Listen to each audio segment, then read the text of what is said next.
Bonjour à tous, et évidemment je vais commencer par remercier l'UMR de son invitation, et en particulier Ève qui a eu l'amabilité de m'inviter aujourd'hui à présenter mes travaux devant vous.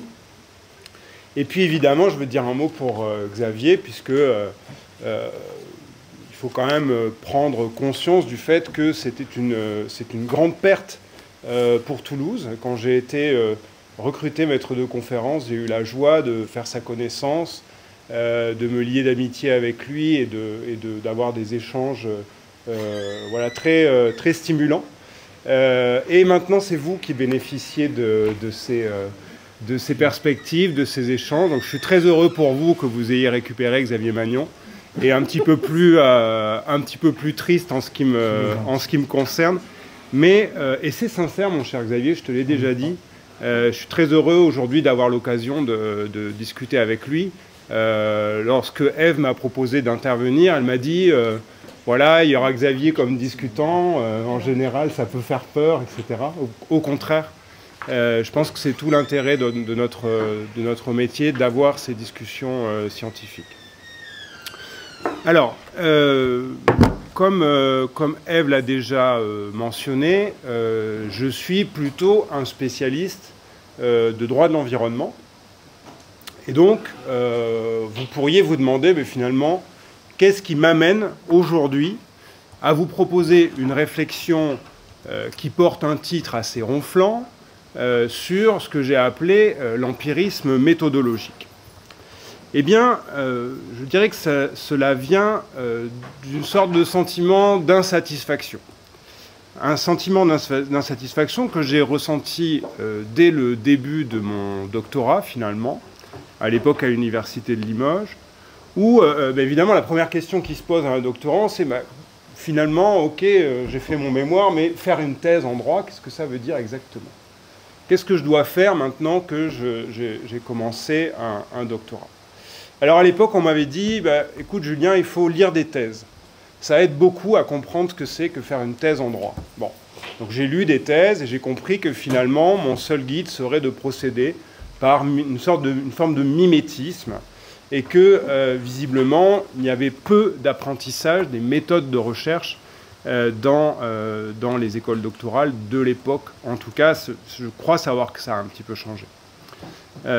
Puis au cours de la thèse, j'ai fait une thèse sur l'effectivité dans le domaine du droit de l'environnement notamment. Au cours de la thèse, j'ai bien compris qu'il y avait des zones interdites. En tout cas, si on veut être qualifié par le Conseil national des universités, et singulièrement par la section 02. Surtout, ne pas fréquenter les sciences sociales.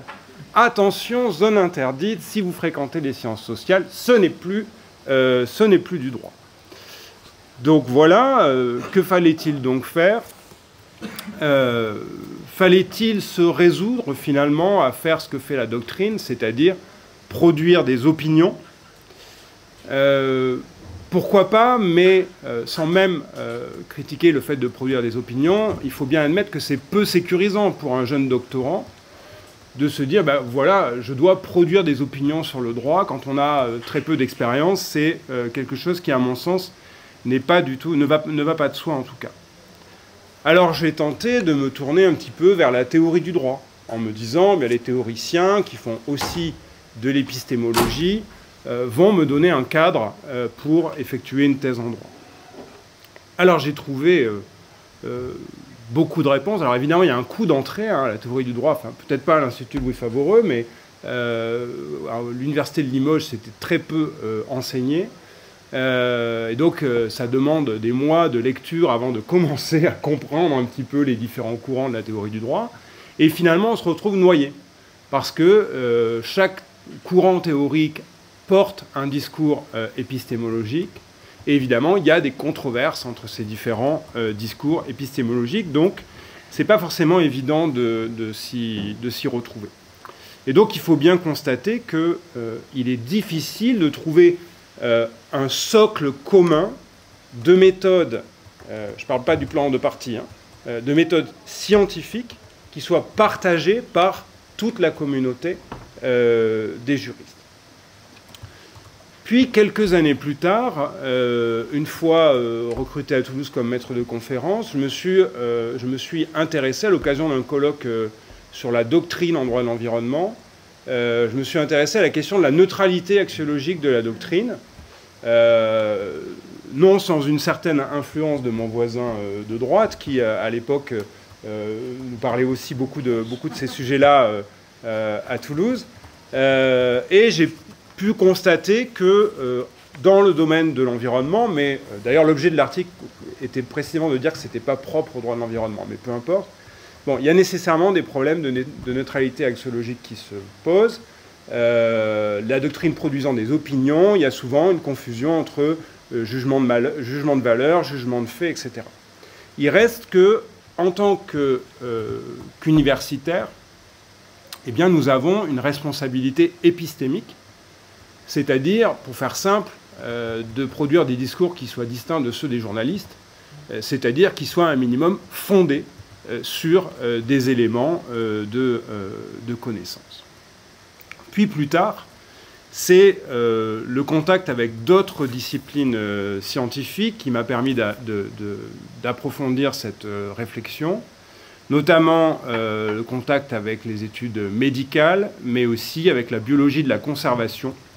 J'ai notamment fréquenté assidûment un collègue qui produit des modèles mathématiques pour étudier l'évolution des populations de loups en Europe.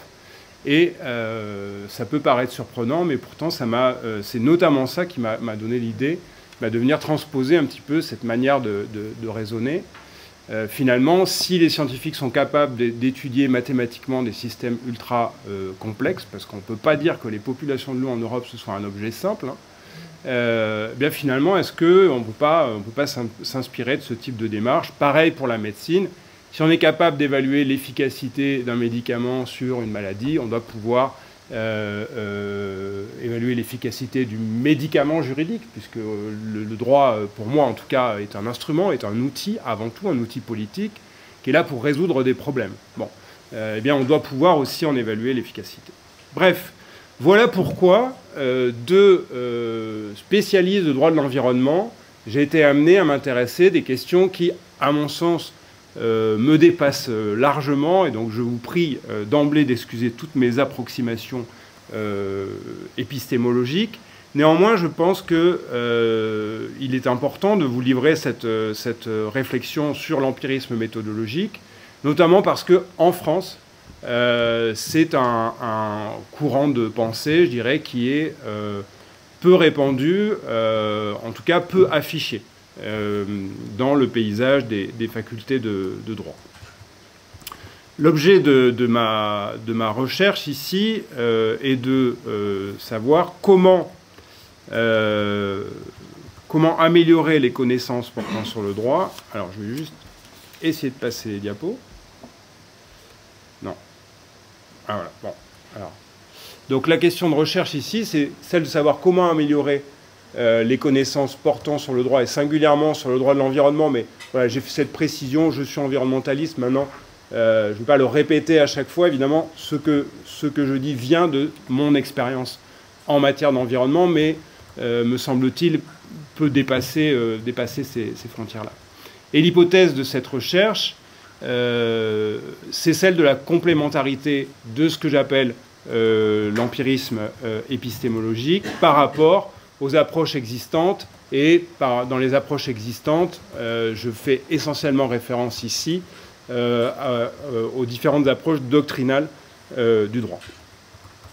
Pourquoi avoir utilisé ce terme d'empirisme méthodologique? Pas seulement pour éviter qu'on me reproche un anglicisme, puisque vous savez peut-être qu'aux États-Unis et ailleurs en Europe, se sont développés ce qu'on appelle des empirical legal studies. Donc c'est clairement de la même chose dont on parle.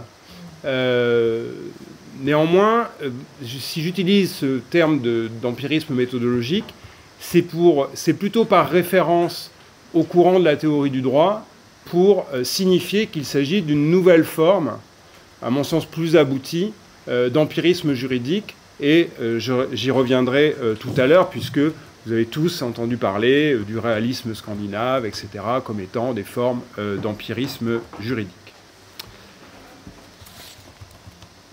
Alors, avant de vraiment entrer dans mon sujet, il y a au moins deux questions préalables à traiter, que je vais traiter très rapidement, mais qui me semblent importantes. D'abord, c'est en quelque sorte une phase de déconstruction. Avant d'aller envisager quelle méthode pourrait permettre d'améliorer la connaissance, il faut d'abord porter un œil critique sur les méthodes actuellement utilisées dans le champ des études juridiques, et singulièrement par la doctrine. Alors c'est précisément ça l'objet de mon habilitation à diriger les recherches que j'ai soutenue au mois de janvier dernier. Donc je ne vais pas être très long sur ces éléments-là, je vous renverrai au manuscrit pour ceux que ça intéresse. Mais il faut simplement constater que l'activité doctrinale ne relève pas, à proprement parler, d'une activité scientifique, ou ne met pas en œuvre une démarche scientifique telle qu'on entend cela dans l'ensemble des autres sciences. Ce qui ne veut pas dire, attention, que l'activité doctrinale doit être négligée, doit être supprimée, remplacée, ou que sais-je. L'activité doctrinale a une très grande utilité sociale, à mon avis. Néanmoins, ce que je me limite à constater ici, c'est qu'elle ne répond pas au canon de ce qu'on appelle, de manière là aussi ronflante, la science. Et de ce point de vue-là, mon travail s'est d'abord appuyé sur une revue de littérature en épistémologie juridique. Et là encore, mon voisin de droite n'est pas totalement étranger, puisque il a produit... de droite, à chaque fois, je fais exprès, je fais exprès. Il fallait te mettre à ma gauche. Non, mais voilà, mon voisin dont je suis à la gauche. Ce qui est intéressant, c'est que quand on regarde la littérature dédiée à ce qu'est la doctrine, ou plus généralement en épistémologie juridique, on s'aperçoit qu'à peu près tout le monde critique de manière très forte en réalité l'activité doctrinale. Ce sont des opinions, ce ne sont pas des jugements de fait, il n'y a pas de méthode, il n'y a pas de cadre théorique, etc., etc. Je pense que vous avez largement déjà entendu ça dans ces lieux. Et pour autant, le modèle doctrinal va très bien, finalement. La majorité de nos collègues ne s'arrivent pas un matin en disant Xavier Magnon a raison, il faut changer complètement de méthode, ou un tel. Et pourtant, quand on prend la littérature qui s'intéresse vraiment à ces questions, toute cette littérature est extrêmement critique. Alors, je vous ai fait ici un petit panorama des principales critiques. Ce qui m'a intéressé, moi, dans le cadre de mon HDR, c'était de voir quels critères de qualité, en quelque sorte, je pouvais retirer de cette littérature pour me donner un peu un étalon de mesure pour voir si la doctrine environnementaliste répondait ou non à ces critères. Et donc, il y a principalement 4 éléments que j'ai retenus dans ce cadre-là. C'est d'abord que les travaux devraient révéler l'ontologie qu'ils retiennent du droit, ainsi que leur cadre théorique, expliciter clairement leurs questions de recherche, exposer également les méthodes qui sont utilisées lorsqu'il y en a, et trouver la juste mesure entre un discours descriptif de son objet et la dimension critique de ce discours. Ça, c'est évidemment une question assez délicate. Le résultat de cette recherche, c'est d'abord une analyse de contenu. Alors ici, vous avez une présentation schématique des recherches que j'ai pu mener sur... en réalité, j'ai pris un échantillon de 122 articles qui ont été publiés dans la revue juridique de référence en matière d'environnement, qui s'appelle la revue juridique de l'environnement. Donc toutes les publications d'articles pendant 10 ans, en tout cas toutes celles qui ont été soumises à un examen en double aveugle, puisque naïvement, on me l'a reproché, j'ai retenu le critère de l'examen en double aveugle comme un critère de qualité, me disant que normalement, ça devait faire un petit peu de tri dans les publications. Bon, qu'est-ce que j'ai fait? J'ai d'abord lu un par un ces articles, en essayant de remplir une grille de lecture. J'ai fait ce qu'on appelle une analyse de contenu, pour en dégager des tendances sur le plan statistique. Pour ceux qui ont lu cette thèse, c'est un petit peu la même démarche que celle de Sacha Sidoric en droit constitutionnel, sauf que lui, il n'a pas formalisé ça à travers des tableaux statistiques, en tout cas pas dans sa thèse, mais c'est un petit peu la même démarche. C'est une analyse de contenu. Le résultat, c'est que pour 55% de ces articles, je n'ai pas été capable d'identifier clairement la question de recherche qui est retenue, et je n'ai pas non plus été capable, parce que parfois on peut dire oui, mais elle est fondue dans l'introduction. Bon, ben, même en lisant l'introduction plusieurs fois, je n'ai pas été capable de reconstituer quelle était la question de recherche qui est traitée dans l'article. Bon. Personnellement, ça m'inquiète beaucoup, un tel résultat. Bon, d'autres résultats sont moins surprenants, mais tout aussi inquiétants. Seuls 3% des articles tiennent un discours sur les méthodes qui sont utilisées pour réaliser l'article, 3%. 1% ont recours à des données systématiques, je vous expliquerai tout à l'heure ce que j'entends par là. Et aucun de ces 122 articles se réfère à un cadre théorique. Donc on ne sait pas si les auteurs sont positivistes, juste naturalistes, ou que sais-je encore. Un autre élément d'analyse que j'ai réalisé dans la HDR, c'est j'ai eu recours à l'analyse de réseau pour analyser les citations qu'on trouve dans ces 122 articles, pour voir finalement à qui et à quoi se réfère la doctrine environnementaliste pour justifier la véracité de son discours. Puisque chez les juristes, ce qui compte, c'est la note de bas de page. Mon discours est vrai parce que je m'appuie sur des références solides. Bon. Et donc, cette analyse de réseau m'a permis... Alors là, je ne rentre pas dans les détails, mais il y a toute une histoire d'extraction des citations sur chaque article, etc., etc. Et ensuite de tableaux Excel et de recours à un logiciel qui fait des calculs et qui fait ces jolis dessins. Ce qu'il faut en retenir, c'est que les juristes environnementalistes citent très majoritairement d'autres juristes environnementalistes, donc peu de civilistes, peu d'administrativistes, etc. Donc j'ai les stats détaillées si ça vous intéresse. Que dans ces articles, on cite très majoritairement des juristes et non pas d'autres disciplines, même s'il y a une légère tendance à citer de plus en plus d'autres disciplines académiques, ce qui est plutôt positif. Et on cite très majoritairement des Français et non pas des étrangers. Donc j'en ai déduit qu'il y avait une faible ouverture de la doctrine environnementaliste. Je ne vais pas plus loin, mais on pourrait discuter de ces résultats, mais je vais simplement vous montrer ce graphe où on peut voir que c'est une autre manière, si vous voulez, de mesurer l'ouverture internationale de la doctrine environnementaliste française, c'est de voir quelle est sa présence dans les revues internationales qui comptent, entre guillemets.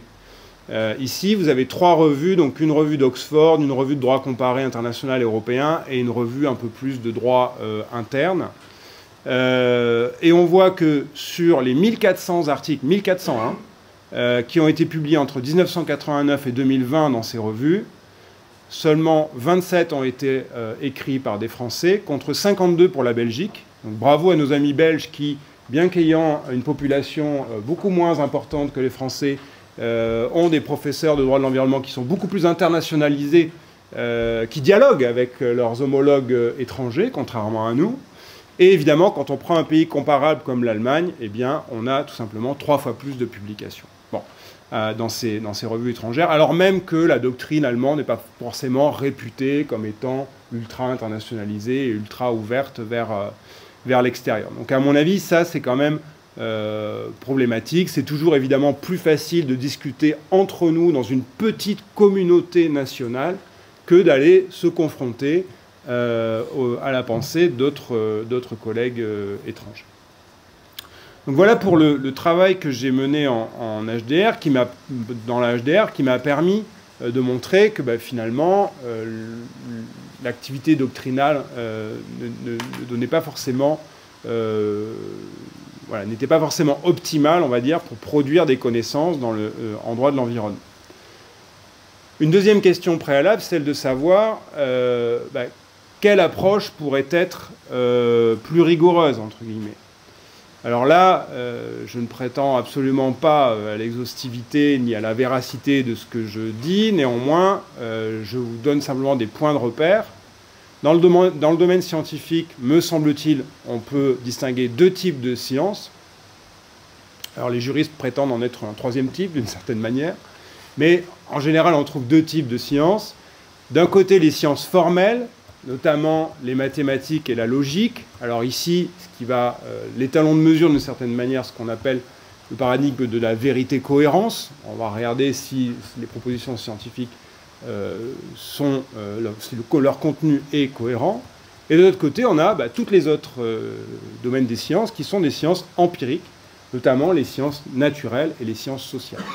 Alors pendant longtemps, les juristes ont tenté de se rattacher aux sciences formelles en disant nous, c'est le syllogisme, c'est la rigueur du raisonnement, etc.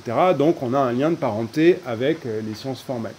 Bon, il me semble que quand même, ce discours devient de plus en plus difficile à tenir quand on voit ce qu'est la réalité, par exemple, du travail judiciaire.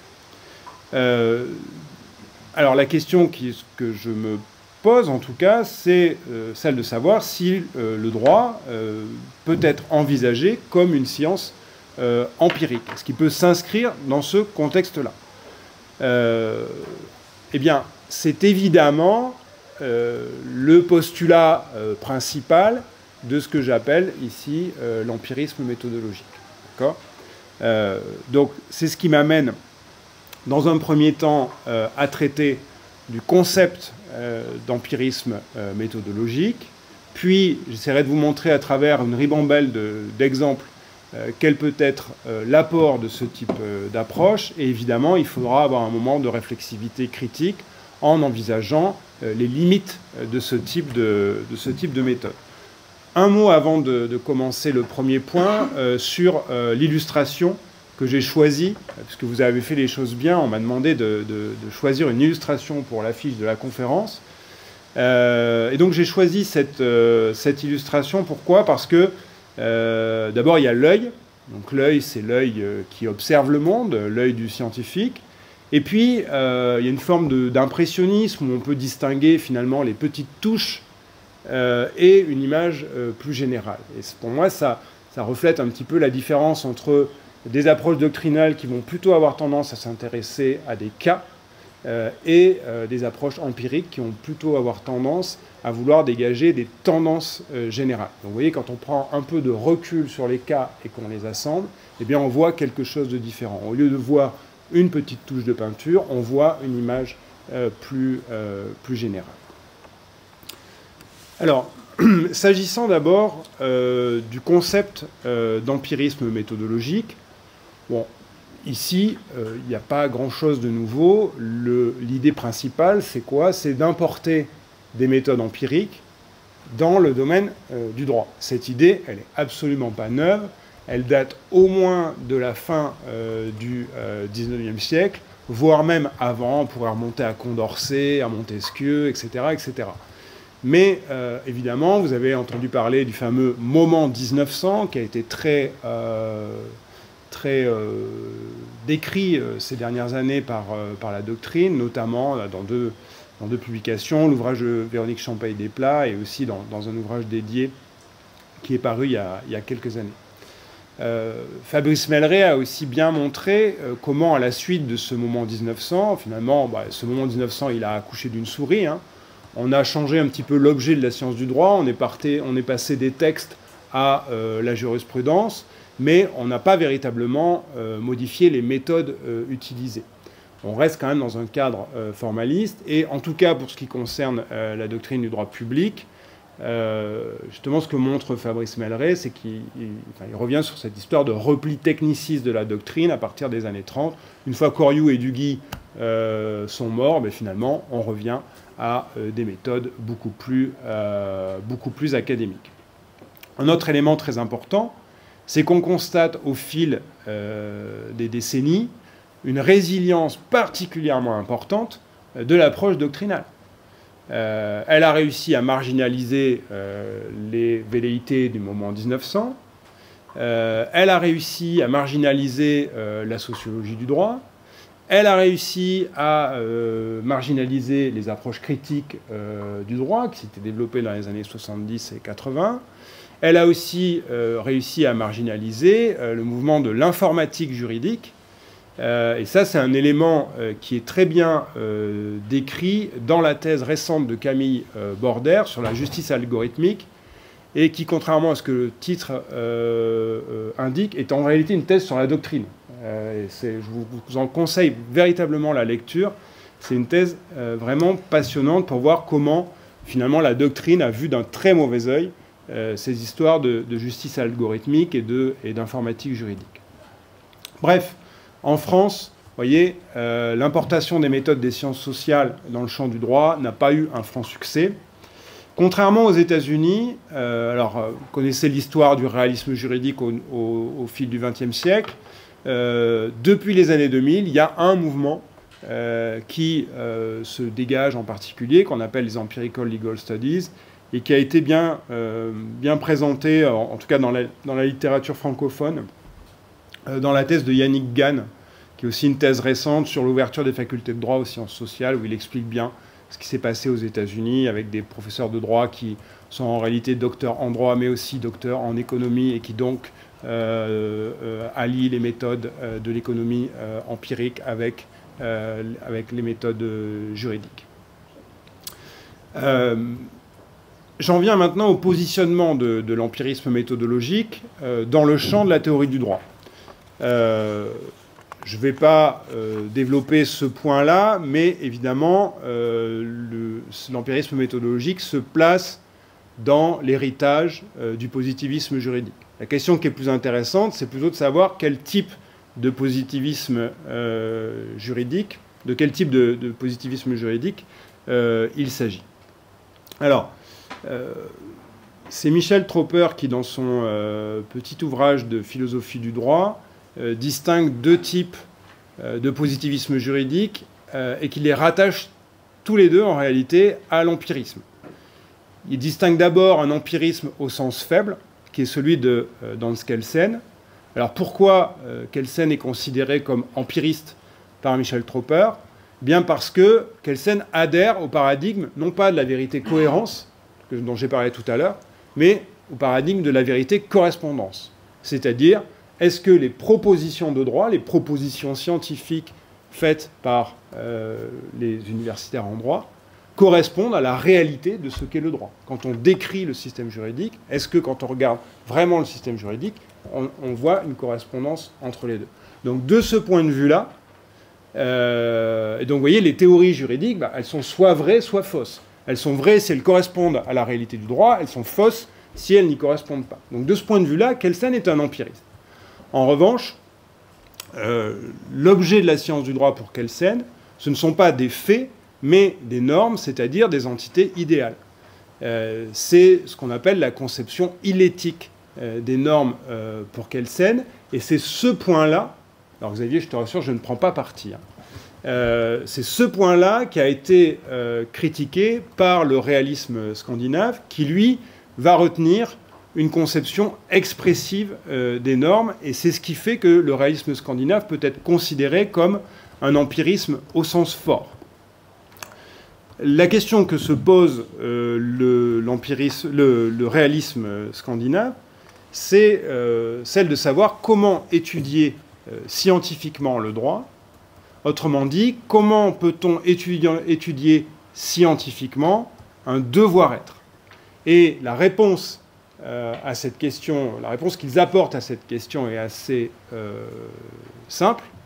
Ils nous disent bien non, on ne peut pas étudier scientifiquement un devoir-être. Donc désolé pour tous ceux qui pensaient faire de la science du droit, selon les réalistes scandinaves, ce n'est pas possible. Toujours est-il que, là vous pourriez me dire, finalement il suffit d'être un réaliste scandinave. Bon, moi je suis un peu déçu quand même par le réalisme scandinave, puisque quand on...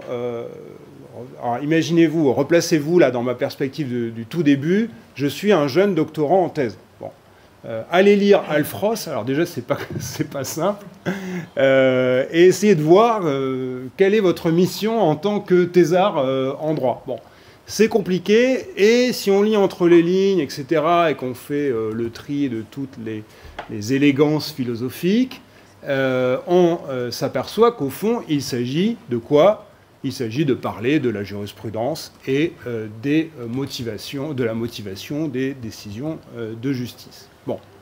Autrement dit, derrière une grande architecture théorique magnifique et qui tourne très bien, le réalisme scandinave nous dit de continuer à faire la même chose. C'est ce qu'il faudra dire notamment à Evelyne Serverin, qui elle est sociologue du droit, que l'appel aux faits de la part des réalistes scandinaves se réduit à une pure proclamation rhétorique. Et donc, finalement, le réalisme scandinave fait en quelque sorte pchit. Alors, c'est justement là, à mon avis, que l'empirisme méthodologique apporte quelque chose. D'ailleurs, même quand on regarde dans le débat français entre les normativistes et les réalistes de Nanterre, on peut entendre ça dans les échanges qu'ils ont parfois, l'idée que, bah oui, ok, le réalisme, la théorie réaliste de l'interprétation, ok, mais selon quelle méthode on va vraiment dégager quelle est la norme produite par le juge. Et donc, on en revient à cette question, finalement, de savoir quelles sont véritablement les méthodes de la science du droit réaliste, empiriste.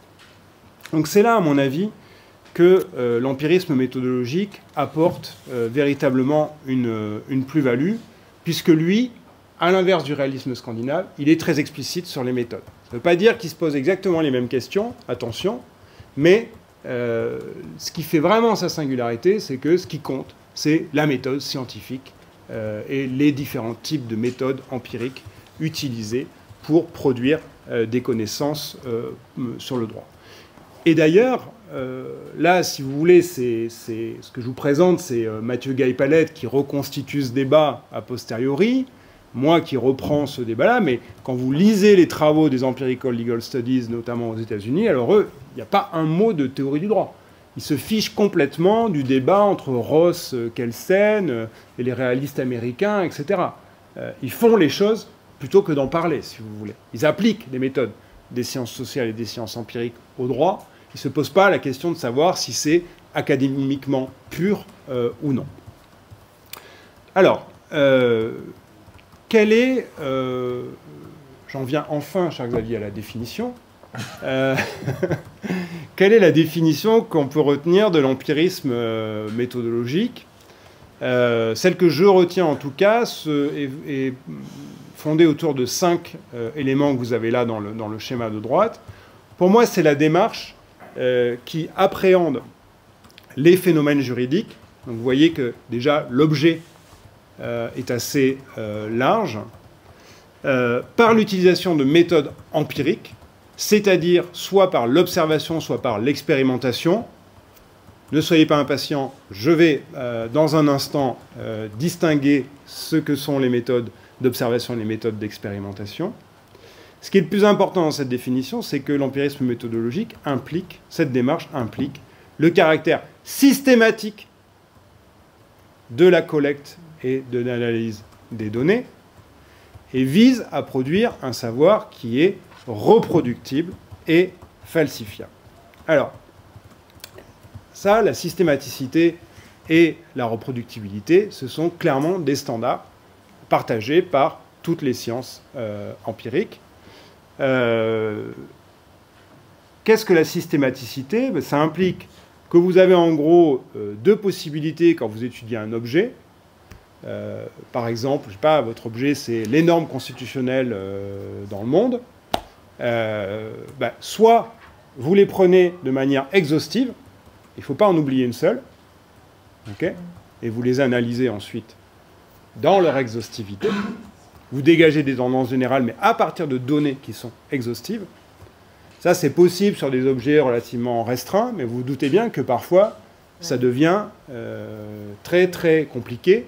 Alors, en droit constitutionnel, vous avez maintenant des bases de données mondiales, des constitutions, etc. Vous êtes assez avancé grâce à la tradition du comparatisme qui est assez marqué dans votre discipline.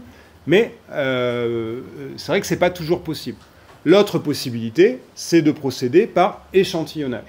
soit par un tirage au sort, c'est-à-dire tirer au sort les éléments qui vont constituer votre échantillon, soit, selon un certain nombre de critères, retenir un échantillon. Vous voyez, par exemple, tout à l'heure, ce que je vous ai présenté sur l'analyse des articles publiés dans la revue juridique de l'environnement, bah, j'ai dit, mon critère d'échantillonnage, je n'ai pas pris toute la doctrine environnementaliste, j'ai pris la revue de référence par sa réputation en France, et uniquement les articles publiés en double aveugle, en me disant, bah, a priori, les résultats que je vais trouver sur cet échantillon-là, comme c'est les choses a priori les plus exigeantes, ils seront au moins représentatifs d'une bonne partie de l'ensemble.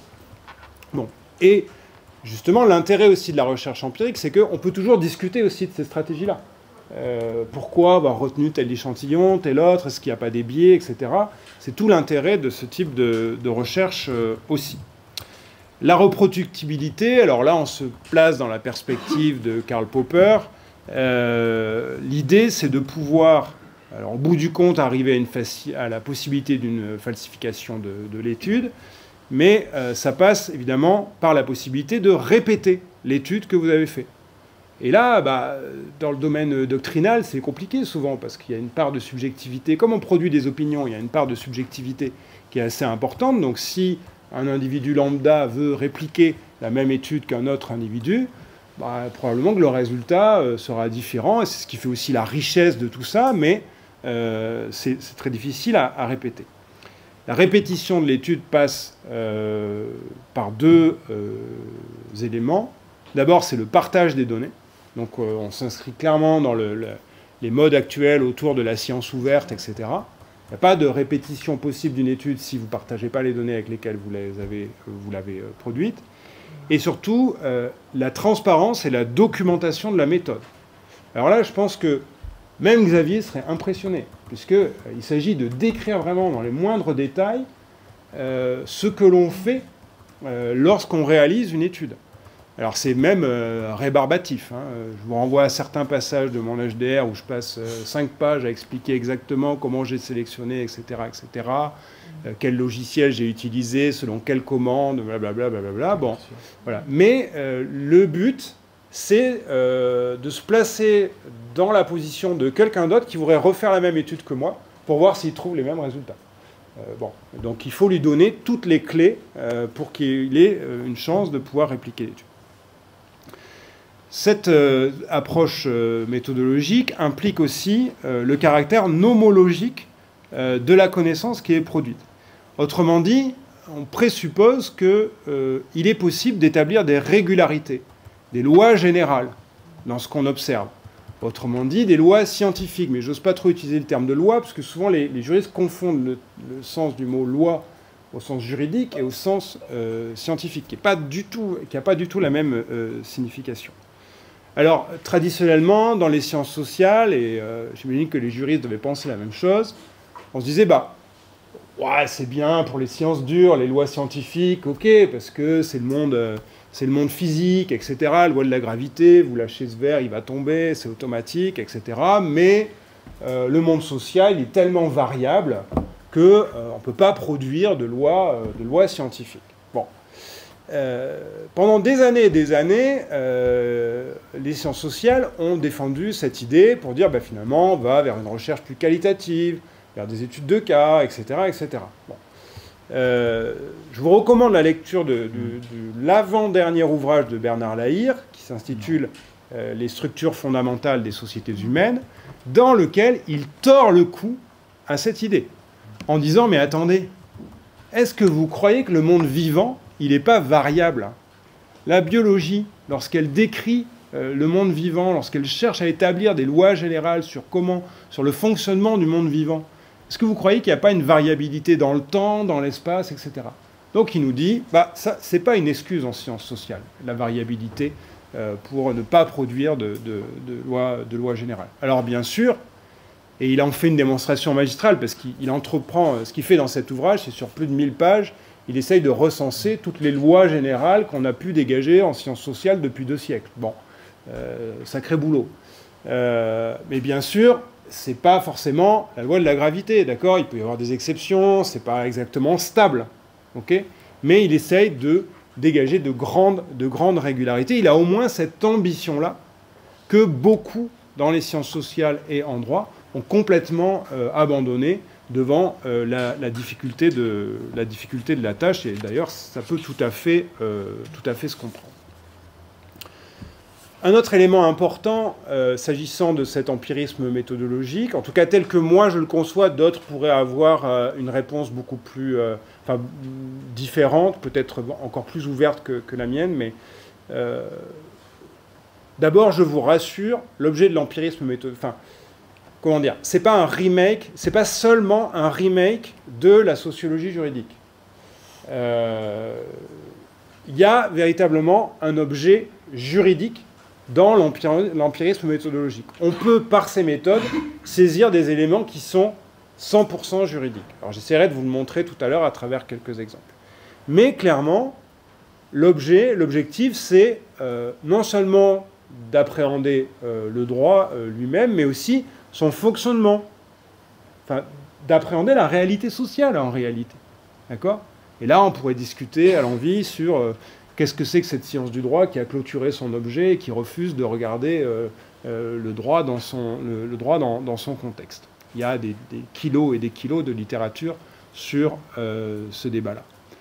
Pour moi, il n'y a pas d'interdit, si vous voulez. Si je dois dépasser la frontière de la description de l'énoncé juridique, je n'ai pas à me l'interdire, contrairement à ce qu'on m'a enseigné plus jeune. En revanche, ma responsabilité en tant qu'universitaire, et là je parle, enfin, vous voyez, je n'emploie pas le terme de juriste, j'emploie le terme d'universitaire, ma responsabilité, c'est d'adopter les méthodes qui sont pertinentes pour pouvoir franchir cette frontière-là. Si j'entends décrire le fonctionnement du droit dans la société, je dois être capable d'utiliser, enfin, je dois utiliser des méthodes qui sont adaptées à l'analyse de la société. Et c'est ce qui oblige, d'une certaine manière, à se former aux méthodes empiriques si on veut franchir cette frontière-là de l'objet. Autre obligation, à mon avis, très importante, c'est le fait de travailler à plusieurs. Dès lors que je franchis les limites de mon savoir spécialisé, ma responsabilité, c'est d'aller chercher d'autres savoirs spécialisés. D'accord ?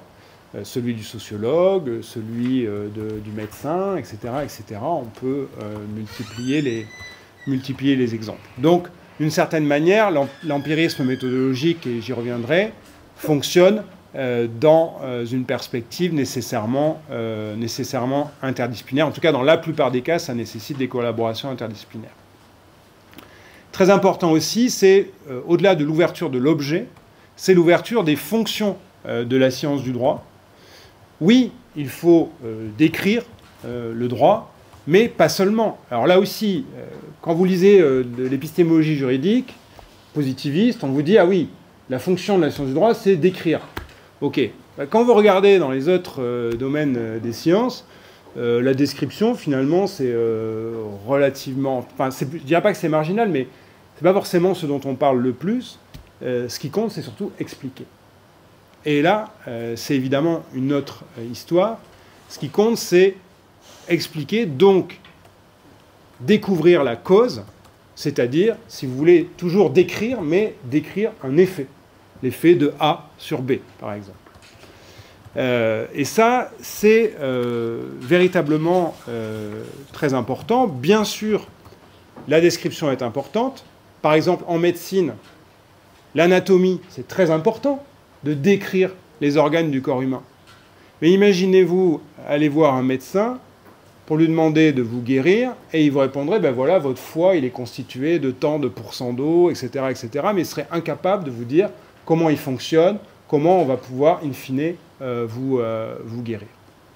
Donc, c'est évidemment très important de dépasser cette seule description pour aller vers une fonction explicative, ce qui implique nécessairement d'aller vers des méthodes expérimentales. Alors, à mon sens, il s'est passé quelque chose de très important au début dans la première moitié du XXe siècle. D'un côté, vous avez Hans Kelsen qui, par souci de scientificité, a construit une science autonome du droit, et ça passait par le fait de se couper d'autres domaines des sciences sociales, et je pense qu'il était animé par des motivations qui étaient tout à fait valables à l'époque. Il ne faut pas oublier qu'à l'époque, le justnaturalisme est encore très fort et qu'il cherche à s'éloigner des jugements moraux, des jugements axiologiques, etc. etc. C'est ce qui explique aussi cette idée de clôture de l'objet de la science du droit, de dégager la morale pour s'en tenir uniquement aux normes juridiques. Très bien, très noble comme intention. Mais ce qui est intéressant, c'est de voir qu'au même moment, dans les autres domaines des sciences naturelles et sociales, s'opère une révolution.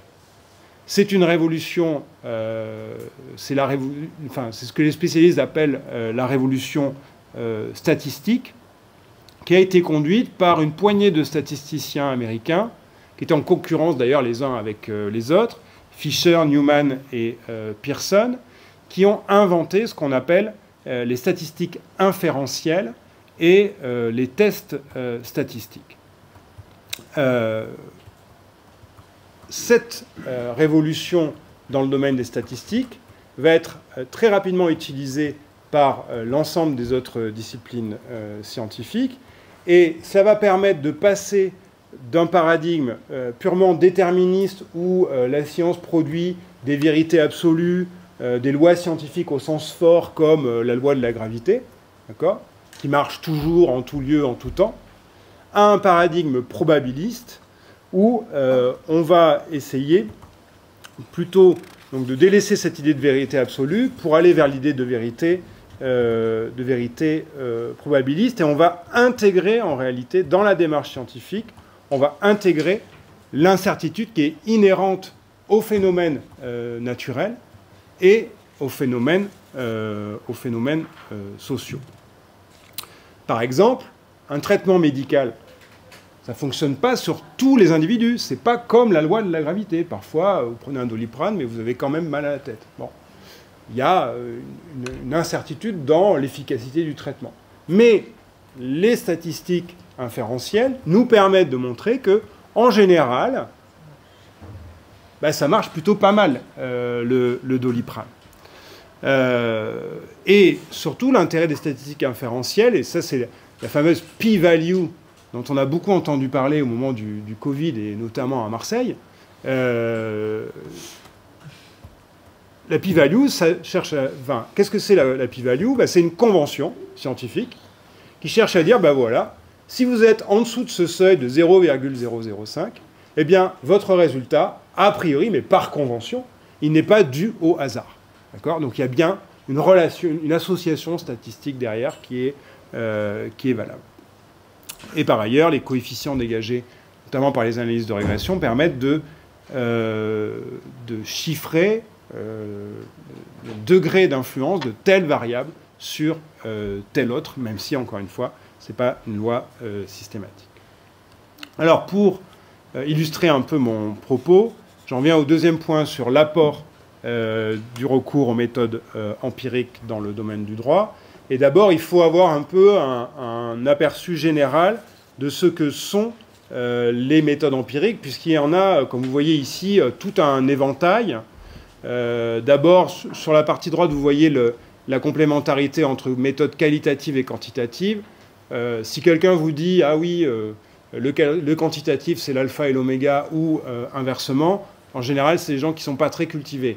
Les meilleurs résultats sont obtenus par la combinaison des deux types de méthodes. D'accord ? Donc, si vous êtes dans un camp ou dans l'autre, pas trop tard pour changer de camp. Enfin, pour devenir plus modéré d'une certaine manière et associer les deux types de méthodes. Quelles sont ces méthodes ? On distingue d'abord les méthodes d'observation, où tout simplement il s'agit d'observer le monde tel qu'il est, sans intervenir de manière artificielle. Ici, vous avez les méthodes qualitatives qui sont beaucoup utilisées en sciences sociales. Vous avez aussi les méthodes, les statistiques descriptives et les statistiques inférentielles que j'évoquais à l'instant.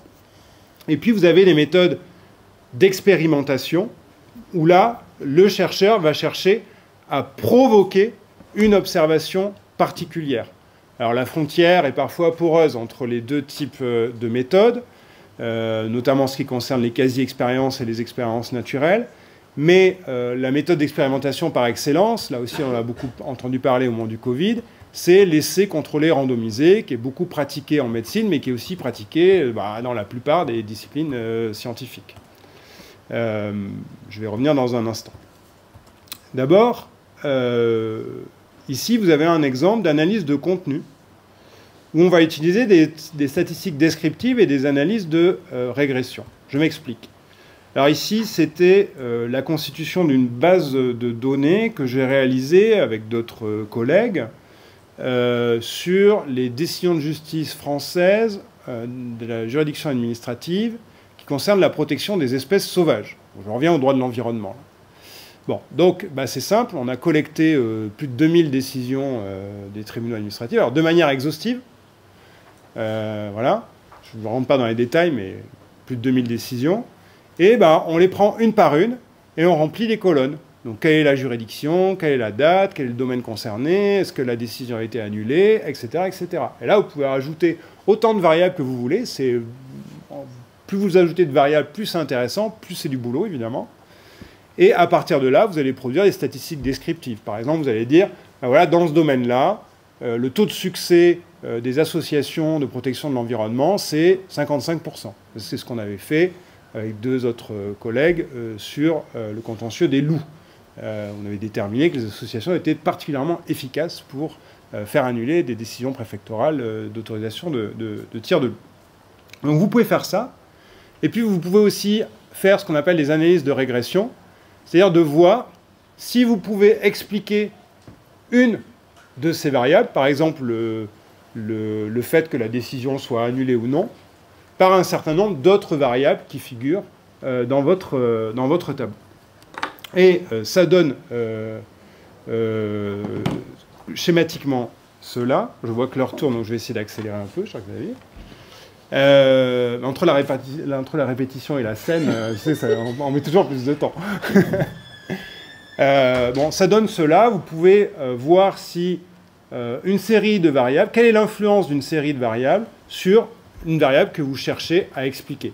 Donc par exemple, si vous vous intéressez si vous posez la question de savoir pourquoi est-ce qu'on gagne un procès climatique, eh bien votre procès climatique c'est la variable Y, et ensuite vous allez mettre en variable X tout un tas de variables qui selon vous, théoriquement, seraient de nature à expliquer le fait qu'on ait gagné ce procès. Donc par exemple le fait d'avoir invoqué la Convention européenne des droits de l'homme. Je ne suis pas sûr que ça marche, mais bon, en tout cas en France, pas très bien. Mais voilà, vous pouvez tester ça statistiquement, etc., etc. Donc vous voyez, là, ici, vous faites de la théorie. Ou alors vous reprenez les théories doctrinales et vous essayez de les tester statistiquement pour voir leur véracité. Là, vous avez des exemples de quasi-expériences utilisées par les économistes. Je passe sur ça, mais c'est intéressant parce qu'ils sont assez avancés dans le domaine de la causalité. Je vous ai dit tout à l'heure que l'étalon principal pour démontrer vraiment une relation causale, c'est l'essai contrôlé randomisé. Mais par différentes techniques, les économistes arrivent à répliquer d'une certaine manière un essai contrôlé randomisé, alors même qu'on n'a pas les conditions pour réaliser un essai contrôlé randomisé. Là, vous avez différents types d'expériences. Les expériences naturelles, on va chercher à exploiter la survenue d'un événement dans la réalité. Alors par exemple, vous voyez, vous avez 50 États aux États-Unis. Il y en a un tout d'un coup qui décide d'interdire de fumer dans les lieux publics. Donc là, vous avez une norme juridique qui intervient, d'accord ? Et vous allez voir s'il y a des différences en termes de mortalité, d'accord ? Et comme ça, vous allez pouvoir inférer le fait que cette interdiction a eu un effet sur la mortalité. Vous avez aussi, là c'est inspiré du domaine de la psychologie, des expériences en laboratoire. Donc on met des cobayes dans une salle avec derrière un ordinateur et on leur demande de répondre à des questions aléatoirement, ce qui permet de répliquer les conditions d'un essai contrôlé randomisé. Je vous donnerai des exemples tout à l'heure. Il y a aussi un certain nombre de méthodes dites computationnelles qui me semblent absolument intéressantes et j'ai envie de dire, même si vous sortez d'ici en vous disant l'empirisme méthodologique, c'est pas pour moi, je pense qu'il faut vous intéresser aux méthodes computationnelles. Pourquoi ? Parce que elles permettent vraiment de faire avancer un certain nombre de connaissances. L'analyse de réseau, d'abord, j'en ai donné un exemple tout à l'heure, je vais en donner d'autres ensuite. Ce qu'on appelle le topic modeling, les modèles de sujets en français. Le fait d'identifier des thématiques dans des grands corpus de texte, je vais aussi donner des exemples. Les LLM et le machine learning, c'est des mots que vous avez certainement entendus très fréquemment depuis ces dernières années. Bon, sachez que tout ça est utilisé en droit, je vais vous montrer des exemples. Alors, quels sont les résultats produits par la recherche empirique? Alors là, je vous conseille d'être bien assis, hein, parce que certains vont peut-être vous défriser. D'abord, un premier exemple, là aussi, ouvrage que je vous recommande très chaudement, c'est l'ouvrage d'Arthur Dièvre sur la décision juridictionnelle. Donc, c'est un collègue français qui est professeur en Belgique et qui fait le point sur toutes les théories, enfin, sur toutes les connaissances qui cherchent à expliquer comment les décisions, comment les juges prennent leurs décisions. Alors, d'abord, il explique... il expose l'explication de la décision juridictionnelle selon les juristes. Et puis après, il nous parle aussi des sciences cognitives, qui nous apprennent un tas de choses qui ne sont pas du tout enseignées dans les facultés de droit. C'est dommage quand même de ne pas expliquer aux étudiants en droit que le juge ne raisonne pas de manière logique, qu'il est affecté par des biais cognitifs, etc. etc. Donc tout ça, c'est tout un pan qui est en dehors de ce que font les facultés de droit et qui pourtant concerne directement notre objet. Et ce livre-là est très intéressant pour ça, parce qu'il montre vraiment le gap qu'il y a entre les deux. De manière plus classique, vous avez un travail sur la QPC qui a été réalisé par nos collègues de Nanterre, où ils ont analysé 730 décisions QPC. Alors parmi les résultats qu'ils trouvaient étonnants, je ne suis pas spécialiste, ils ont réussi à montrer qu'il y a seulement 3,4% des décisions qui appliquent de manière explicite un contrôle de proportionnalité, alors même que la doctrine, a priori, ne cesse de répéter que le contrôle de proportionnalité est partout. Je laisse ça aux spécialistes. Un autre ouvrage très important en ces lieux, c'est cet ouvrage américain, How Constitutional Rights Matter, qui cherche à évaluer qu'est-ce qui fait que les droits constitutionnels sont plus ou moins respectés, et qui en vient finalement à relativiser l'importance du contrôle juridictionnel. Désolé, c'est pas moi qui le dis, c'est eux. A priori, d'après eux, la mobilisation de la société civile est plus importante pour faire respecter les droits constitutionnels que l'existence d'un contrôle juridictionnel. Alors vous allez me dire, oui, mais il y a plein de confusions, etc. Ah, ok, mais c'est quand même des gens sérieux qui ont utilisé des techniques très sophistiquées. Donc, à mon avis, ça aussi, c'est un ouvrage qui vaut vraiment le coup. Une autre étude très intéressante, je vous parlais tout à l'heure des expériences en laboratoire. Ici, c'est une étude sur plusieurs pays. D'ailleurs, on a un collègue français, Christophe Jamin, qui a participé pour la France. Ils ont mis des centaines de juges dans un laboratoire, donc derrière un ordinateur, et ils leur ont donné des dossiers. Et ils ont étudié, alors évidemment, ils ont attribué les dossiers de manière aléatoire, et ils ont étudié comment ils travaillent réellement. Alors sur la gauche, vous avez le temps passé par les juges, selon les pays, sur les différents types de documents. Donc est-ce qu'ils passent plus de temps sur les faits, sur les écritures des parties, sur les codes, etc., etc. Puis, à droite, ils étudient la motivation des jugements, parce qu'ils demandaient aux juges de trancher une affaire, de rédiger un jugement, etc. Et ils regardent, mais finalement, quelle est l'importance, par exemple, des précédents dans les jugements. Et là, ils arrivent à la conclusion, la conclusion entre civil law et common law, ça vaut rien. Les précédents, ils sont importants partout, etc. Alors vous allez me dire, les comparatistes le savaient déjà, oui, mais c'est quand même intéressant de le prouver par ce type d'outil. Autre résultat très intéressant, cette fois-ci pour les administrativistes, vous avez peut-être eu le sentiment que parfois le Conseil d'État a tendance à juger en faveur du gouvernement. Bon, on a vu ça au moment de l'état d'urgence, on voit beaucoup ça en matière d'environnement aussi. Dans cette étude faite sur la Cour suprême espagnole dans sa partie administrative, les collègues ont montré qu'il n'y avait pas spécialement de politisation des juges de carrière, enfin pas les juges élus, mais les juges un peu comme les magistrats en France. Il n'y a pas nécessairement de politisation. En revanche, il y a un biais, c'est qu'ils jugent très fortement en faveur, enfin beaucoup plus en faveur des intérêts du gouvernement. Donc c'est quand même intéressant, parce qu'en France, si vous dites ça à un Conseil d'État, on va vous dire, oui, bon, c'est la doctrine, elle exagère, elle aime bien nous critiquer, la doctrine. Bon. Là, c'est fondé sur une étude empirique qui montre qu'effectivement, il y a un biais en faveur du gouvernement chez la justice administrative espagnole. J'ai le souvenir, il y a très longtemps, de François Bayrou, je crois, qui est arrivé sur un plateau télé avec un code du travail qui disait « Regardez la complexité du droit ». Bon, il avait pris le code Dalloz avec tous les commentaires et tout, enfin bon. Bon, voilà, vous voyez tous ces débats qu'il y a au Parlement sur l'inflation normative, etc., etc. Bon, là, vous pouvez objectiver un petit peu les choses avec ces techniques. À gauche, ici, des collègues, Pierre Mazeka et un certain nombre d'autres collègues. Donc Pierre Mazeka, c'est un géophysicien, d'accord ? Il y a un seul juriste dans leur équipe. Ils ont étudié ils ont fait un réseau de citations entre les codes juridiques français. Donc le code de l'urbanisme qui cite le code civil, etc., etc. Ça donne ça, et ça permet, par des calculs mathématiques, de voir la centralité dans le réseau de certains codes. Bon, je ne sais pas, moi, quand on étudie les rapports de système, par exemple, c'est pas inintéressant d'étudier ce type de méthode. À droite, une étude très rigolote pour nos amis européanistes, où les collègues ici ont regardé les citations dans les arrêts de la CJUE, en se disant, bon, en doctrine, l'arrêt de référence, c'est vraiment Van Ganderloos. Okay, c'est celui qu'on cite tout le temps, c'est le plus important, avec Costa, bon d'accord, mais c'est vraiment le plus important.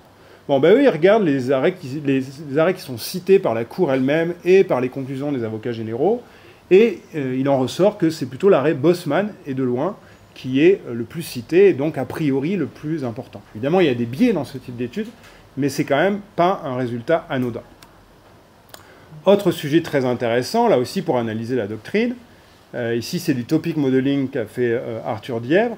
Il regarde l'évolution dans le temps des sujets qui sont traités dans la législation européenne, dans la jurisprudence de la Cour et dans la Common Market Law Review, la revue doctrinale de référence.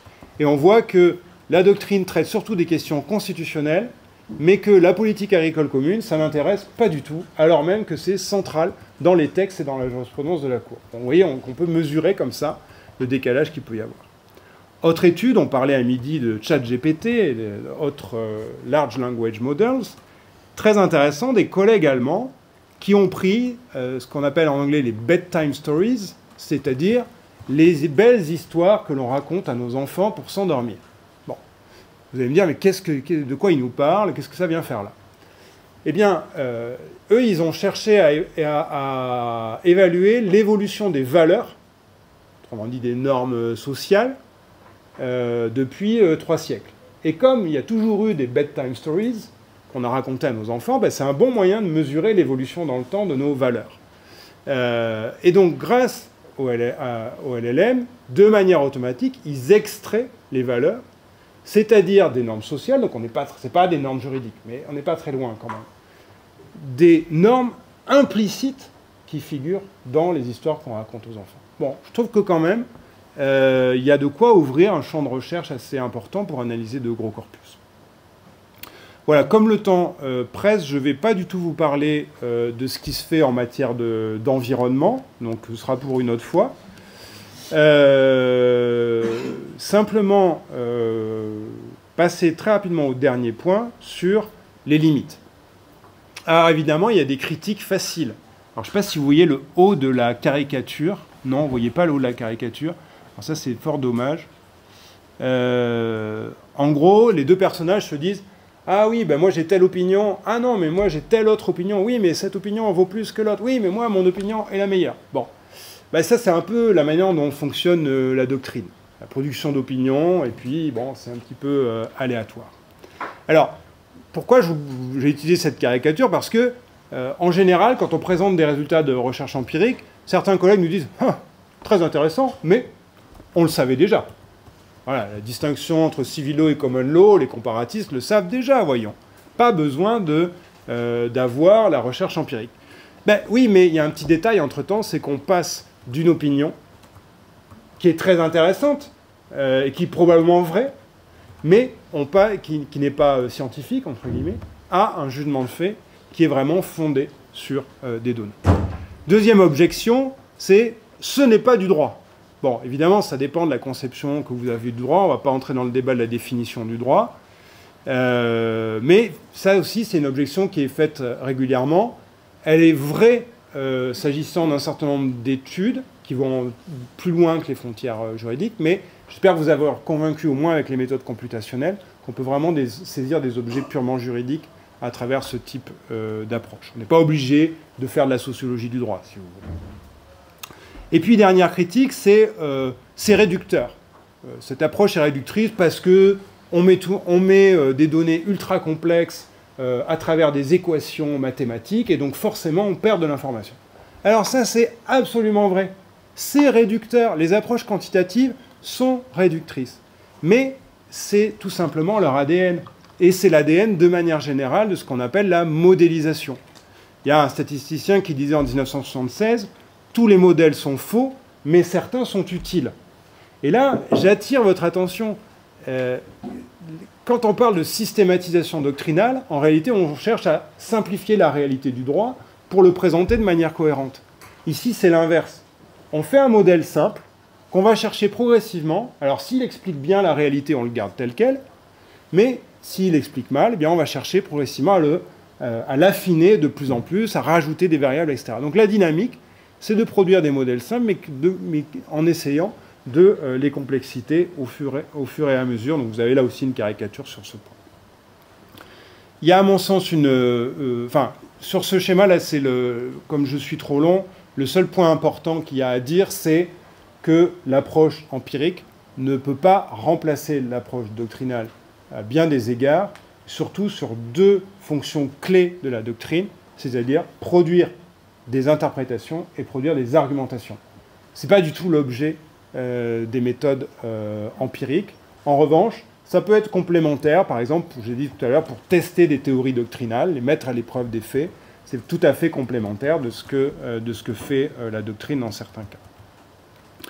Enfin, il y a un certain nombre d'obstacles au déploiement de la recherche empirique. C'est d'abord la formation aux méthodes empiriques, statistiques notamment, même si ce n'est pas si sorcier. Parce que comme je l'ai dit tout à l'heure, le but, c'est de faire des recherches collectives.